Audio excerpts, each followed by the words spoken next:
I'm just going to say this. Yorgos Lanthimos is back, and he's officially stopped smelling his own farts. Look, I love The Favorite and Poor Things, but Kinds of Kindness had me worried. I felt like we were entering the quirky nonsense era where every frame was just a mandate for Emma Stone to do her little quirky little dance. But Bugonia, this is different. This is the Greek weird wave colliding head-on with a John Carpenter conspiracy thriller. And it might be the most atomic cult movie we've seen in 3 years. It's essentially They Live if Roddy Piper was a delusional basement-dwelling incel and Frank was his deeply confused cousin. Today we are dissecting Bugonia.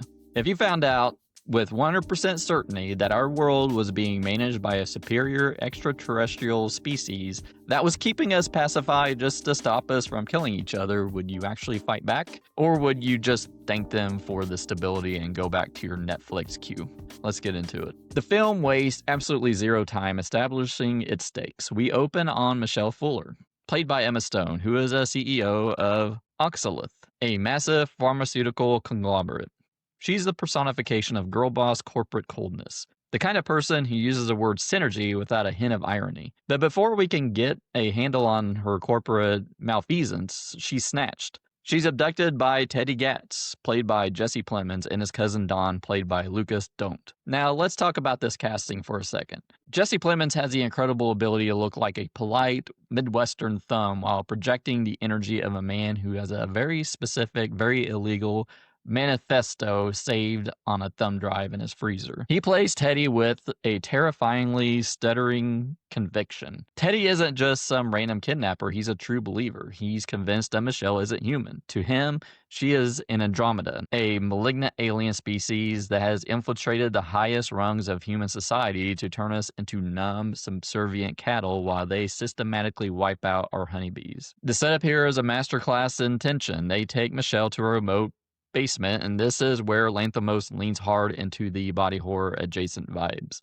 They shave her head, they cover her body in a thick, white, antihistamine cream. Why? Because according to Teddy's research, and apparently Benadryl is the only thing standing between Earth and an interstellar invasion. It's easy to look at this and see a simple crazy guy kidnaps lady plot.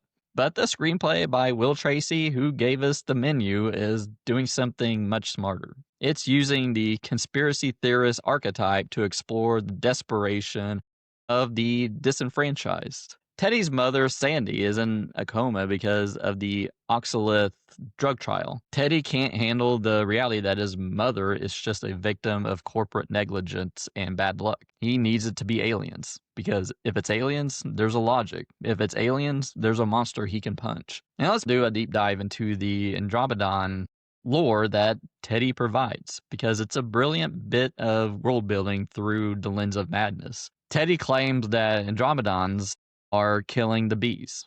In the real world, colony collapse disorder is a terrifying, multifaceted ecological crisis. In Bugonia, it's a biological weapon. Teddy's logic is that by removing the pollinators, the aliens are breaking the cycle of natural life to replace it with a synthetic controlled environment. From a screenwriting perspective, this is a false antagonist lore setup. The movie asks us to laugh at how specific and weird Teddy's rules are. The 4-day deadline, the lunar eclipse, the Andromedan emperor. We treat it as the ramblings of a man who spent too much time on 4chan. But the deep dive irony here is that the film treats these insane rules with the same visual reverence a serious sci-fi movie would. When Teddy talks about the Andromedan mothership entering the atmosphere undetected during the eclipse, Lanthimos doesn't use crazy person shaky cam. He uses a wide static Kubrick-like shots. He's validating Teddy's perspective through the lens, which makes the inevitable rug pull feel earned rather than just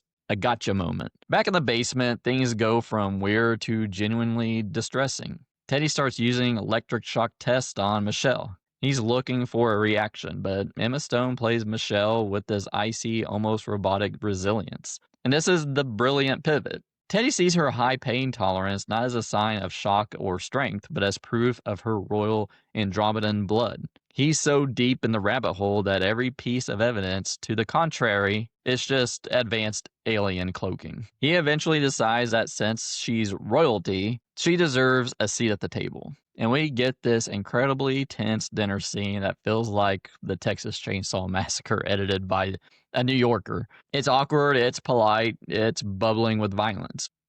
We also get a cameo from Stravos Halkias as a local acquaintance and police officer, which adds this weird, gritty texture to Teddy's life, as it's implied that he molested him while he is babysitting him. While some might find Halkias' character maybe disturbing and out of place, I think it serves a vital purpose. It shows us that Teddy isn't living in a vacuum. He has a history in this town. He's that guy everyone knows is a bit off, but nobody realizes just how far gone he is. The dinner is interrupted by Casey, the local sheriff and Teddy's childhood babysitter. When Casey, Malchius's character, shows up, it turns into this classic Hitchcockian sequence. We have the victim in the house, the monster playing it cool, and the unsuspecting lawman.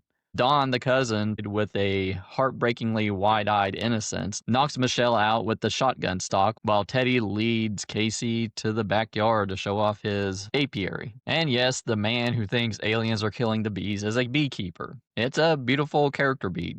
Teddy is trying to save the thing he thinks aliens are destroying, making himself the protagonist of his own tragic movie. When Michelle wakes up, she tries to manipulate Don. She realizes Don isn't a zealot, he's just lonely and neurodivergent, looking for a way out of a world that doesn't make sense to him. She promises to take him to outer space. She leans into the lie, but this backfires in the most Lanthimos way possible. Don doesn't want to wait. He doesn't want to fight. He just wants to go home to the stars. In a moment that genuinely sucked the air out of the room, he shoots himself in the head. This is a turning point where the movie stops being a dark comedy and starts being a tragedy. Casey hears the shot, rushes back, and Teddy, in a panic, bludgeons his childhood babysitter to death with a shovel. But Michelle isn't done. She sees Teddy as unraveling. She plays her final card. She tells him that a bottle of antifreeze in her car is actually a secret Andromedan antidote that can save his mother. She's gambling on his desperation.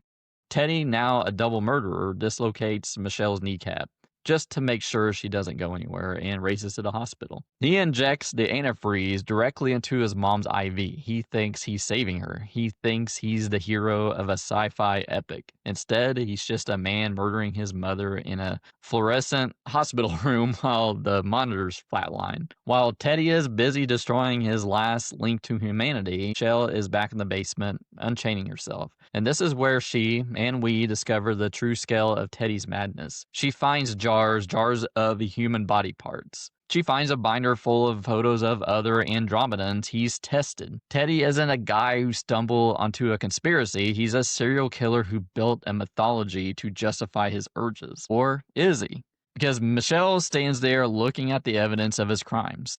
Teddy returns. He's broken. He knows his mother is dead. He knows Michelle lied. And as he corners her, Michelle does something unexpected. She doesn't scream, she doesn't beg, she starts talking, and she tells him a story that changes everything. She tells him that he was right about everything, but he got the intent wrong. She claims the Andromedans didn't come here to destroy us, they created us. They've been trying to save us from our own innately flawed, violent nature for thousands of years. She tells him he has information to save humanity at her office, and she agrees to take him there to meet the mothership. The power dynamic has completely shifted. Michelle has successfully gaslit the gaslighter. She's standing in the wreckage of Teddy's life, surrounded by literal jars of his past victims, and instead of escaping, she leans into the psychosis. This is a brilliant screenwriting pivot. Most thrillers would have the protagonist run for the hills the moment they get their hands on the keys. But Michelle realizes that Teddy is a wounded animal with nothing left to lose. You don't run from a man like that.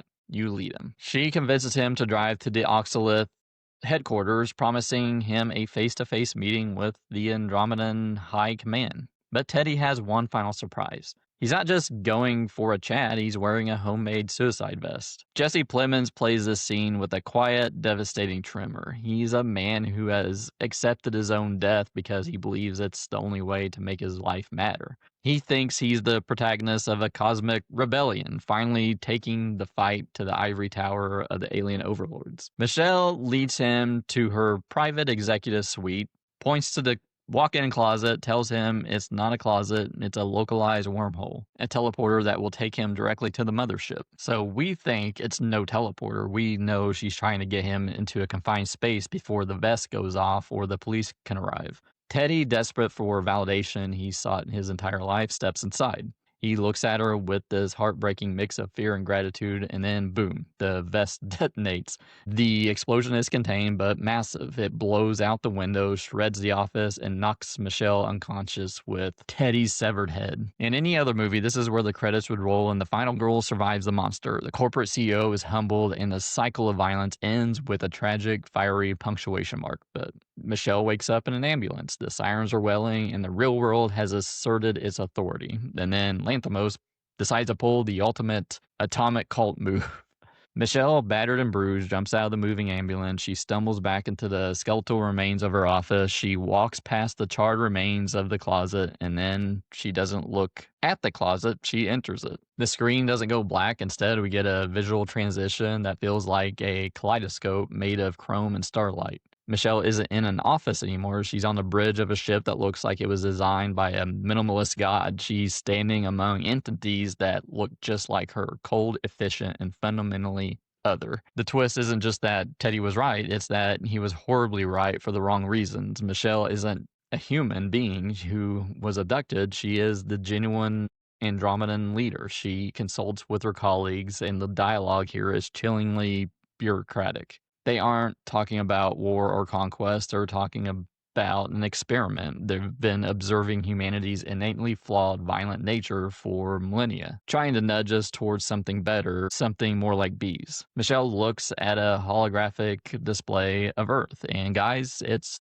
a flat Earth. Lanthimos leans fully into this conspiracy logic of the world. It's as if the universe itself operates on the rules of the most paranoid minds on the internet. Michelle concludes that the human experiment has failed, not because we're evil, but because we're exhausting. We're a bug in the system that can't be patched. She reaches out and pops a clear, bubble-like dome over the model of flat Earth.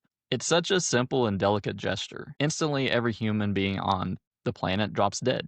No screaming, no cities crumbling, just a sudden, quiet silence. We cut back to Teddy's backyard apiary. The sheriff's body is still there, rotting in the sun. The bees start coming back. They land on the flower, they begin to rebuild. The world is finally quiet, and the Andromedans have moved on to the next project. It is the most beautiful nihilistic ending I've seen in a while. So what is Bugonia trying to say? On the surface, it's a satire of the information age where we have access to all the world's knowledge and use it to build elaborate, insane mythologies to hide from our own grief. Teddy represents the radicalized lonely man. He's a victim of a system, Oxaloth, that is truly exploitative, but he lacks the vocabulary to fight capitalism. So he invents aliens. But deeper than that, the movie is a brutal critique of human arrogance. We think we're the center of the universe. We think that if an alien species came here, it would be to talk to us, or